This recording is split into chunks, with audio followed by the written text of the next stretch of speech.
De volta com Conexão Saúde, nosso entrevistado de hoje é o professor Dr. Cláudio Chaves, oftalmologista, que está conversando conosco, explicando as principais doenças oculares. No bloco anterior nós conversamos bastante sobre catarata, explicou muito bem, tirou as dúvidas sobre tratamento, e durante a explicação citou uma doença que também faz parte aqui das perguntas da produção, glaucoma.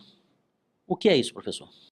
O glaucoma já é diferente da catarata, já é uma doença ocular que, quando cega, é irreversível, destrói o nervo óptico. Aqui está o nervo da visão.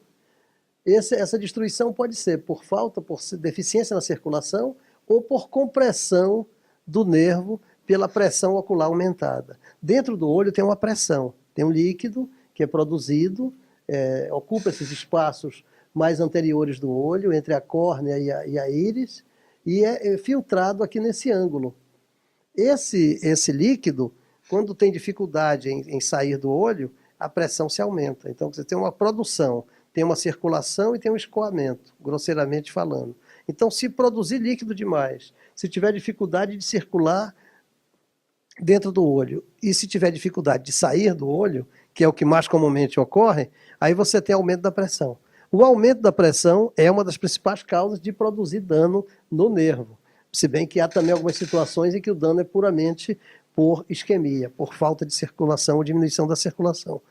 Essa situação, isso quanto mais precoce for feito o diagnóstico, melhor. Pessoas que têm na genética pai, mãe, avô, ou irmão mais velho, já rotulado como glaucoma, devem fazer avaliações antes mesmo da doença se manifestar.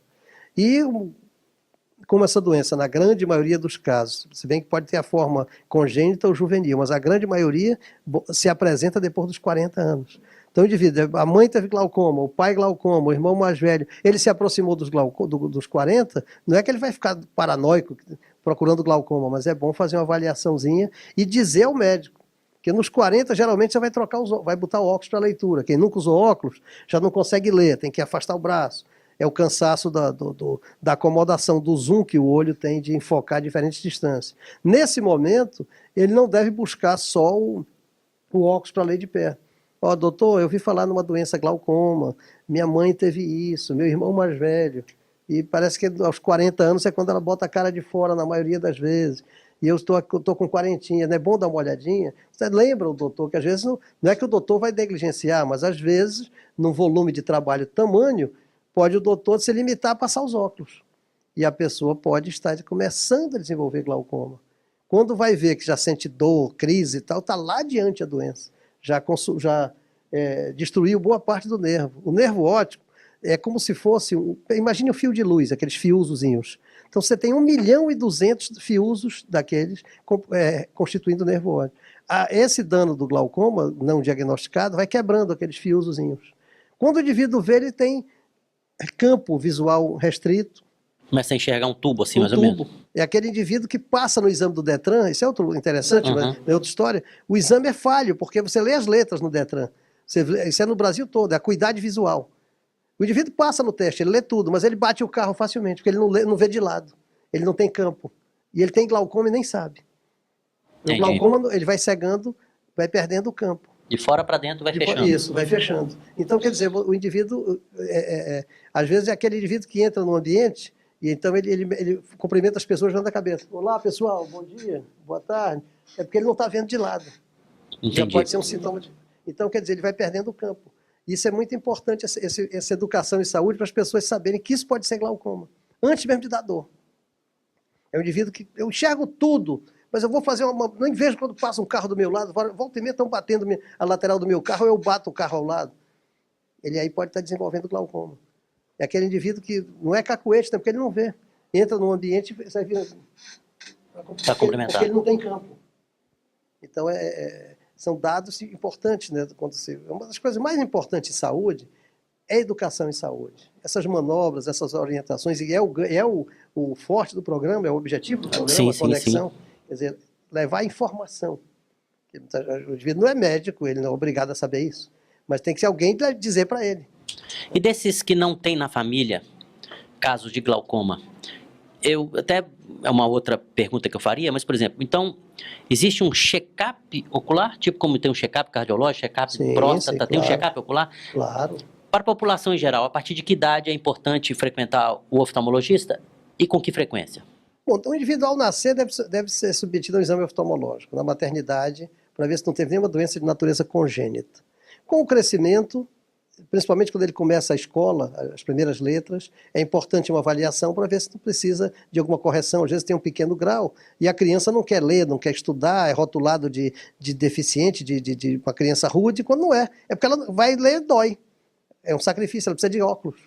Então, aquele esforço que ela faz para ler por falta de óculos leva aquela criança a abandonar os livros ou até a repetência nas escolas. Então, é bom no início da escola detectar, porque se tiver algum problema já corrige e anualmente vai fazendo uma avaliação dessa que foi rotulada como precisando de um grau de óculos ou teve alguma alteração detectável. Não havendo isso, no correr da vida, principalmente em algum momento que você sinta que a visão está dificultada, você deve procurar um médico. Ou então, nos 40 anos é inevitável, quando o indivíduo chega que eu não consigo mais ler. Eu tenho que afastar o braço e o pescoço para trás. Está na hora que ele está pedindo óculos. E nesse momento ele não deve, repito, se limitar a buscar um óculos, muito menos comprado na mesa do camelô. Deve ser feito com exame com o médico e fazer o check-up ocular. No exame, o médico vê no microscópio as estruturas do olho, se tem algum comprometimento. Vê o exame de fundo de olho, que é isto aqui. O fundo de olho você vem com aquela luzinha que chama-se oftalmoscópio e vê todas essas estruturas. E avaliação da pressão ocular, avaliação do nervo óptico. Mas é muito importante a história familiar. O médico, a gente sempre repito para os residentes, você tem que gastar boa parte do seu tempo conversando, perguntando e ouvindo. Às vezes o paciente lhe traz os subsídios suficientes para você fazer um diagnóstico sem nenhum equívoco. Quer dizer, não pode haver pressa de achar que sabe tudo e mal o paciente está falando, a receita está pronta. Isso é condenável. Médico, infelizmente hoje as pessoas se fixam muito em exame, né? Médico é gente cuidando de gente. Medicina é obra de Deus, né? É o Altíssimo que ensinou aqueles que ele achou que devia ensinar a medicina, não para que sejam vaidosos ou fiquem famosos. É para esses cuidarem dos seus semelhantes, para cuidar da saúde, da obra mais importante do Criador, que é a vida humana. Então, médico é isso. Então, tem que ouvir, conversar. Esse dado familiar é muito importante no glaucoma. É talvez o dado que não pode ser negligenciado, é perguntar a história. Mas geralmente o paciente traz. Se você der um pouquinho de atenção, mamãe tinha pressão no olho, era rotulado como glaucoma, ela morreu cega ou quase cega. O meu avô também, o pai dela. O meu irmão mais velho, essas famílias numerosas, tem 40, o mais velho já tem 60. Também, isso aí já tem ali o caminho. Esse camarada está com propensão ou está iniciando ou pode iniciar um glaucoma. Já é hora de começar com a medicação. Porque essas doenças, como glaucoma, como a hipertensão arterial, não tem cura. Elas têm controle. Parou de usar o remédio, lá vem tudo de novo. Então você tem que se conscientizar que tem aquele problema e tem que usar a medicação de controle para manter, reter a evolução. Quer dizer, não deixar acontecer com uma coisa que nós condenamos muito, que é a evolução descuidada. No caso simples, não cuida, quando você vê lá adiante está um abismo. Já não tem muito pouco a fazer. Ok. Bom, nós vamos de novo a um rápido intervalo comercial e já voltamos aqui com o Conexão Saúde.